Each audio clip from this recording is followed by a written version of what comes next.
Food itself is complicated. Food is science, chemistry, actions, and reactions. It's vitamins and nutrients and poisons. Food is texture, tastes, and smells. Eating, however, is a simple act. Eating is love. Eating is companionship, friendship, and the act of nourishing. Eating is being present, grateful, and caring. As humans, we tend to overcomplicate things.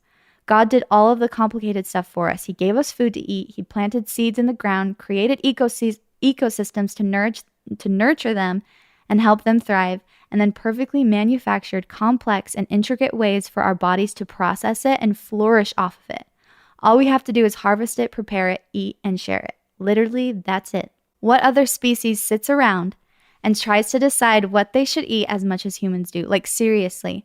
Granted, we have the most complex and intelligent mind, but boy, is it a disservice in this case. Look at what we have done to ourselves.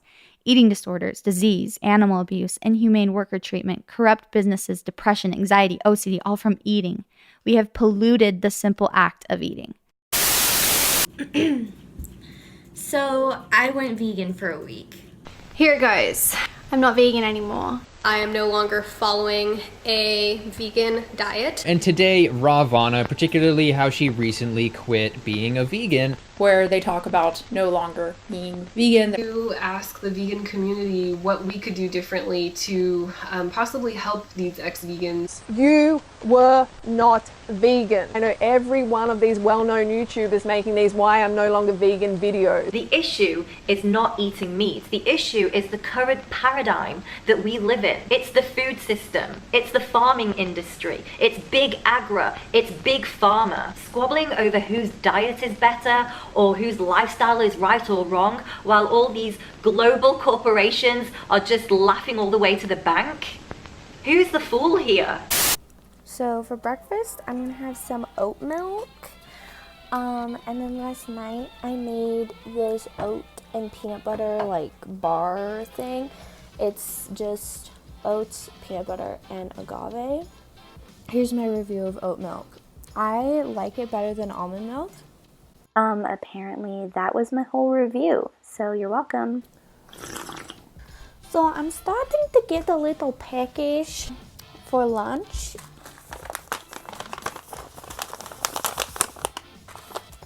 Look at that V. That means vegan. Vegan challenge, baby. They're tempting me. Okay, so this is my dinner. We have pearl couscous, sweet potato, and cauliflower. It's really good. Oven roasted, and I put just like olive oil, salt and pepper, and some curry powder on the vegetables. And then we have the, I forget what the brand is, but the fake sausage. And we're gonna taste it. Yeah. If vegans aren't allowed to eat animals, why do they want something that looks like an animal? I don't know. Yeah. 1, 2, 3. Oh, that's weird. Tastes sandy. Like, has a weird texture to it. The flavor is good. Why does it taste like meat? This is scaring me. The sausage has a ton of protein. And as vegan YouTuber, the Unnatural Vegan says that like mock meats are really essential because they have so much protein or something. I forget, but I don't know. This boy was supposed to go vegan with me, but no, he is eating pizza, and he keeps offering to heat me up a slice. I am a vegan. Oh, my mom is sleeping, so we're about to try Ben & Jerry's dairy-free chocolate chip cookie dough ice cream, and it is certified vegan. Doesn't taste like normal ice cream.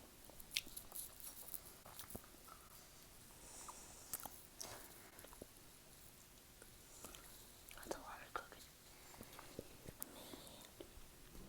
In the past few months, veganism has been a hot topic on YouTube because there have been many big vegan influencers coming out as not vegan anymore. Probably the biggest coming out as not vegan video was that of Bonnie Rebecca's. She was a huge vegan influencer on the YouTube platform for many years. And she came out with this emotional video saying that her and her boyfriend are no longer vegan because of health struggles.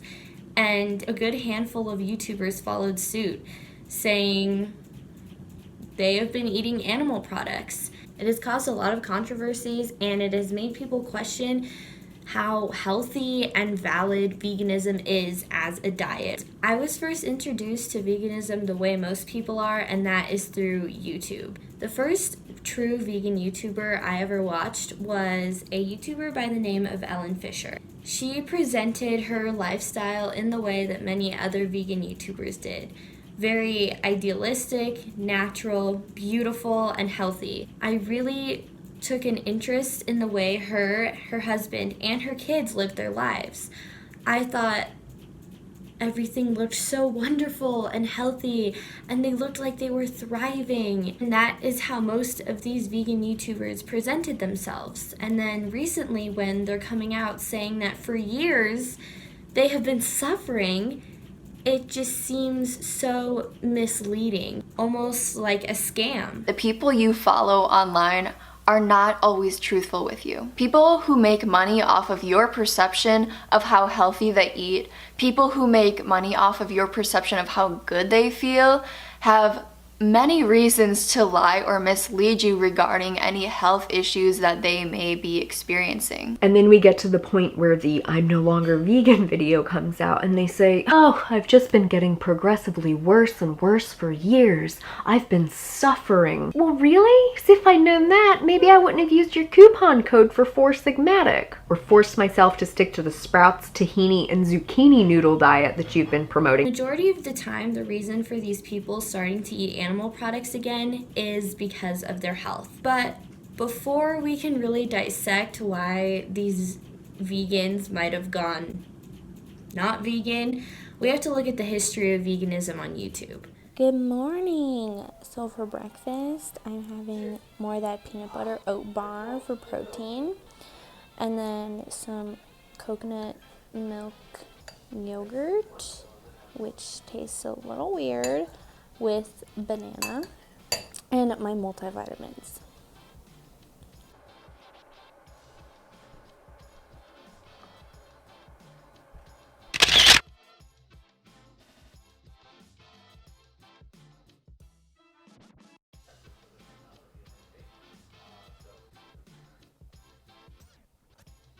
Tonight we are having peanut butter and cookies.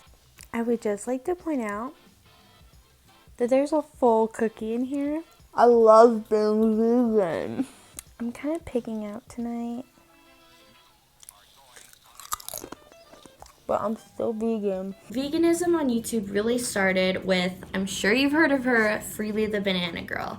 And she is called Freely the Banana Girl because she used to promote eating like dozens of bananas a day and these 10 banana smoothies. The banana diet. The ultimate cleanse ever is a bananas only diet. This is the best cleanse anywhere in the world that you're gonna find. Bananas, bananas, bananas, bananas. The banana diet involves eating bunches and bunches of bananas. Back when Freely first started, a lot of vegan YouTubers would follow this diet called 80-10-10. And that basically meant that 80% of your food should be carbs, aka fruit, carbs from fruit. And 10% should be fat and 10% should be protein. Which, just hearing it now, it's like, oh, that does not sound healthy to me, a 16-year-old who doesn't know anything about nutrition. Eventually, the extremist vegan diet, or some would refer to it as a fruitarian diet, started to evolve as these YouTubers began to learn more about nutrition and health, and thankfully, there are a lot more YouTubers nowadays that follow a more balanced vegan diet. But those who haven't tend to be the ones who have come out as ex-vegan. And just looking at what they used to eat, you could kind of see it coming. I mean, who could survive on fruit? Essentially just fruit. So I've been mono-mealing figs literally for about 2 weeks now straight. And often these certain YouTubers would participate in things like juice cleanses and water fasts, up to 30-day water fasts. Even if you look at Freely now, she basically has juice all day. So when I have orange juice, I don't muck around. I have a lot of orange juice because that is my meal. So this is my morning meal, this is my breakfast, so I need to get enough energy, enough sustenance to keep me going to the next meal. So I will have anywhere from 1.5 to 2.5 liters of orange juice in one meal. But let's talk about this orange juice situation that she's having for breakfast. I just can't get behind the idea of having 1.5 to 2.5 liters of orange juice as a meal, in one meal. Orange juice is not a meal. Freely's consuming 2 liters of orange juice.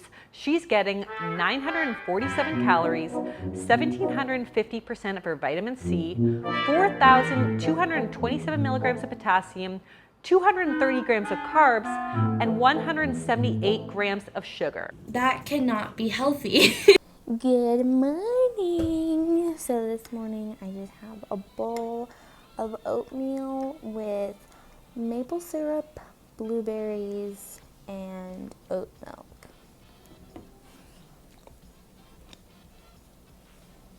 Peanut butter and jelly, baby.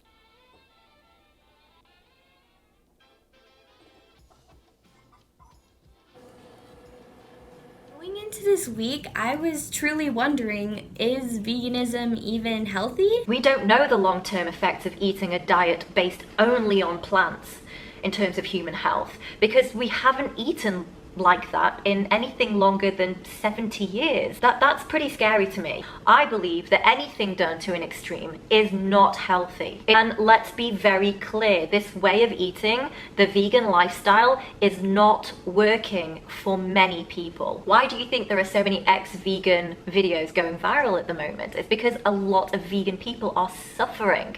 The veganism that I knew that had been promoted on these YouTube channels of these skinny, tanned people just having a smoothie for breakfast and having these giant plates of like just mango for lunch, and I was very unsure. But recently, a certain YouTuber called The Unnatural Vegan has been gaining popularity because people are becoming more and more aware, especially with these viral ex-vegan stories, of how unhealthy these vegans were eating. A natural vegan, she eats a vegan diet, but she promotes a very balanced vegan diet. Going into the week, I knew that I wanted to eat as normal as possible. I just wanted to stick as closely to what I like and what I normally eat, but a vegan version. Now, if I was to go vegan long term, I would definitely take the time to sit down, maybe go to the doctor and plan things out of all the nutrients I needed. Also, something that vegans now really stress, and people who actually know about nutrition, and something that has been heatedly debated in the vegan YouTuber sphere, is the taking of supplements. Personally, every day I take a multivitamin because there's just so many foods with so many different vitamins that you need, and you just can't always get all those things. There have been many vegan YouTubers in the past who have claimed that vegans don't need to worry about supplements, you don't even need to worry about protein, and just making veganism look so easy and like this magical diet that has everything you need and that you can be sustained from without any help, which is simply not true. But going into this week, I was thinking to myself, how am I going to get those vitamins that I need? And so I took a look at the normal multivitamins that my mom gets me at Sam's Club, and it turned out that 100% of my needs for B12 are met through those multivitamins, which actually surprised me Because watching all these vegan YouTubers, they made it sound like supplementing for B12 meant going to a natural food store and buying some supplement dropper that you would drop under your tongue or something. So I was surprised to see that B12 was in a everyday Joe bottle of multivitamins.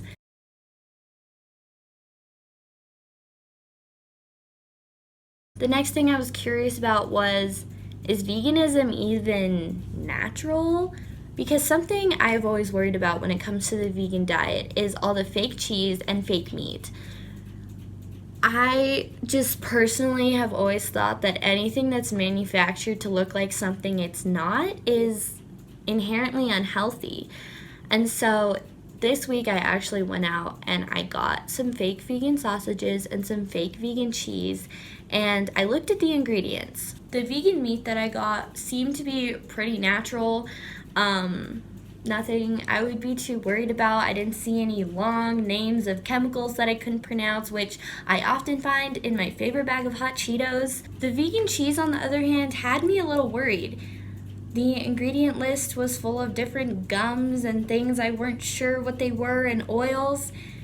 And so I still wonder, wouldn't it be healthier just to have normal pure cheese? So it's around noon, and I decided to just have lunch instead of trying to do a full breakfast and a full lunch. Although if I was gonna have breakfast, I think I would have just had cereal. So I made rice and beans with salsa, and then I have avocado, and then I have a quesadilla. I used the Daiya shredded cheddar, and I was really curious to see what it would be like, and it melted pretty good. The quesadilla, surprisingly good. Like, I'm impressed. What the heck? Like, so far, I don't miss anything. I just got back from the gym, and originally I was gonna make cauliflower steaks, curry cauliflower steaks with couscous for dinner, which is a meal we normally have, except we have it with tzatziki sauce, which is with yogurt, so I was gonna use something else. But change of plans, my mom wanted to do something different, so I think I'm gonna make myself some spaghetti.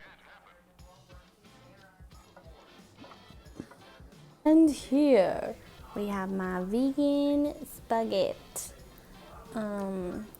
It's just regular pasta with the, I don't know what brand, the fake sausages, but I just like mushed it up to make it more ground, and then tomato sauce, and then I just like sauteed onions and garlic with it.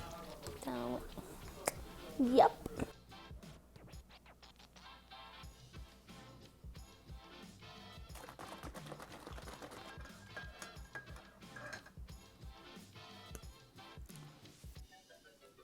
The next question is, why do people go vegan in the first place? I found that there's normally 3 different reasons. One is for health, the second is for the environment, and the third and most common reason is for the animals. People can go vegan for their health because maybe they want to lose weight, or maybe they just believe from hearing from these different vegan influencers that it will help them with different health issues that they might have. And I'm not saying that veganism can't help with these things, because I do think that if you're having a lot of fruits and vegetables along with protein and everything you need, that can be very helpful. But we have seen this through history time and time again, where people have found a different diet or this different thing, like celery water, for example, or veganism or paleo or gluten-free, and have claimed that it is the diet and that it works for everybody and that it is the cure-all to all of our human struggles, which is simply not true, because it is simply impossible that one diet is a one-size-fits-all and could help everybody with their problems. The second reason being the environment. It's no secret that us as humans are kind of destroying everything. And a lot of that destruction has to do with farming and animal agriculture. Like, there's the common fact that floats around that it takes however many gallons of water to produce 1 pound of red meat. The third reason, and the most popular reason, is the animals. Commercializing and industrialization of the food industry and meat products and dairy products has caused a lot of harm to animals, because at the end of the day, a corporation who is mass selling to different stores and other businesses is not going to care about the health of their animals. They're just going to care about money. And so that oftentimes leads to the cattle receiving the short end of the stick and living horrible lives. It is just horrible to think about. Even dairy farming, people might think, well, the cow doesn't die, but you can do your research, look it up on YouTube. There are a lot of malpractices going on with even within the dairy farming industry. And nowadays, people are becoming more and more aware of how we can help our planet, how we can be more healthy, and how we can cause less suffering. Today, I'm having my favorite smoothie. It's oat milk, orange juice, mango, and spinach. And that's it.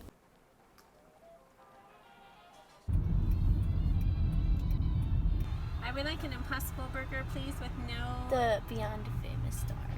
The Beyond Famous Star with no mayonnaise and no cheese.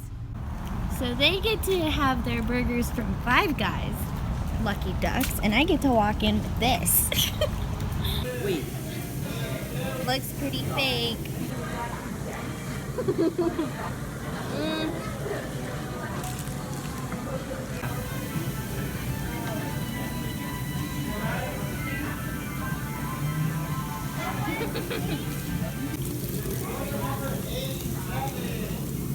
Vegan influencers who are always actively promoting a vegan diet and a vegan lifestyle.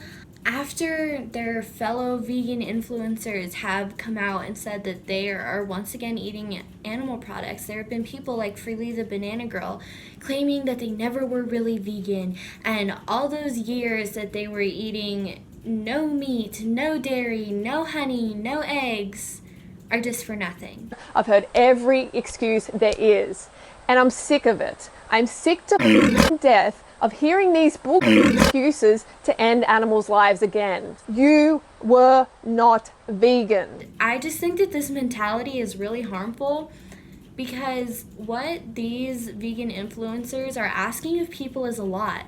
It is ingrained in our society to eat meat and to eat dairy. I do think that our society has become a little bit too reliant on animal products, and that maybe we should be a little bit more reliant on plants. Yeah, I just think it's more helpful for people to be thinking about reducing their intake of animal products instead of getting rid of it altogether. Overall, as a society, we just need to start being more aware of where our food comes from and what it takes for our food to get from the farm to our plate, because it takes a lot and we take it for granted. I encourage you to do your research and put a little bit more thought into what you're consuming. Now, final thoughts. After my work week of veganism, am I completely vegan? Am I gonna go vegan anytime soon? No. Overall, my week was very good. I didn't really miss anything. I didn't feel bad at all, but it was only 5 days. It's just not something that's gonna work for me right now. I already don't eat that much meat. I don't have that much dairy. I don't feel the need to completely eliminate something from my diet. At the end of the day, it's true that the food industry, especially in the United States where I live, is very corrupt, and there seems to be two extreme sides. And I don't think anything extreme is healthy, because there's the side of that people associate with the West Coast with people being obsessed with health and wanting to be vegan and gluten-free and all of these seemingly fad diets. And then we have the other side where, it's no secret that obesity is rampant in America. And I think that is due to that we have such a quick and easy access to unhealthy foods, fast foods. And that's all I have to say. So thank you so much for watching. Goodbye.